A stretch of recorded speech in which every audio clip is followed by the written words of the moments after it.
বাড়িতে কবে নপাড়ায়। কবে কামড়েছিল? কামড়েছিল কদিন হলো? বাড়ির মধ্যেই ছিল? না, বাড়ি থেকে হসপিটালে ভর্তি হয়েছিল, হসপিটাল থেকে আবার রিফার করে ছেড়ে দিয়েছিল, ভালো হয়ে গেলে ছেড়ে দিয়েছিল। কি সাপে কামড়ে গেছিল?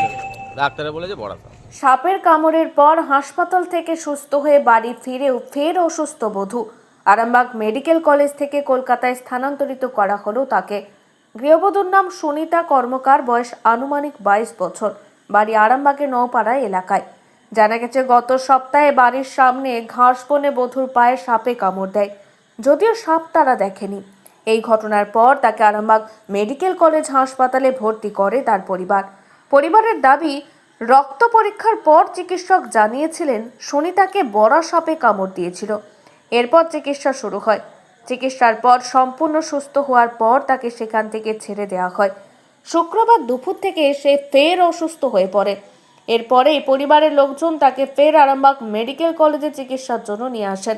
পরিবারের দাবি, এদিন ভর্তি করার পর তার উন্নত চিকিৎসার জন্য তাকে অন্যত্র স্থানান্তরিত করার পরামর্শ দেন মেডিকেল কলেজের চিকিৎসকেরা।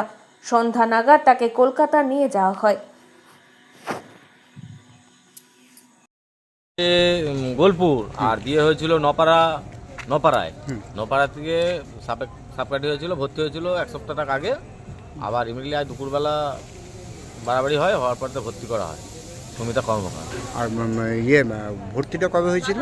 ভর্তি আজকে হয়েছে। আজকে হয়েছিল? ছিল কোথায়? বাড়িতে নপাড়ায়। কবে কামড়েছিল?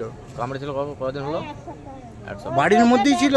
না, বাড়ি থেকে হসপিটালে ভর্তি হয়েছিল, হসপিটাল থেকে আবার রিফার করে ছেড়ে দিয়েছিল, ভালো হয়ে গেলে ছেড়ে দিয়েছিল। কি সাপে কামড়ে গেছিল? ডাক্তারে বলে যে বড় সাপ। বড় সাপ বলছিল? আমরা সাপ দেখেনি কেউ। আপনার নাম দাদা? আসবো না। আমার নাম তাপস চৌধুরী। ওই পাশে তো একটা কাপড় পরে গেলে জল হচ্ছিল হাওয়াতে, পুরোটা যে ঘাস বনে পা দিয়েছিল ওরকম করে, চোখে দেখতে পাই না, দেখে। দিয়ে সমস্যা কি হচ্ছিল মা?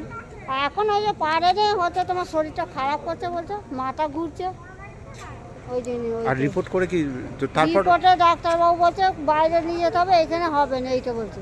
ও যে বাড়িতে যখন কামড়েছিল তারপর কোথায় দেখিয়েছিল? এইখানেই নিয়েছি। দিয়ে তারপর ছুটি দিয়ে দিয়েছিল? হ্যাঁ, ডাক্তার 3-4 দিন দিয়েছে, রিপোর্ট করে তার ছুটি দিয়ে। আপনার নাম কি মা? আমার নাম হচ্ছে সরস্বতী কর্মকার। কে হয় আপনার? আমার হচ্ছে বৌমা হয়। 20-22 হয়ে গেছে। আর কটা সন্তান আছে? 2টো বাচ্চা, একটা রয়েছে, একটা নেই।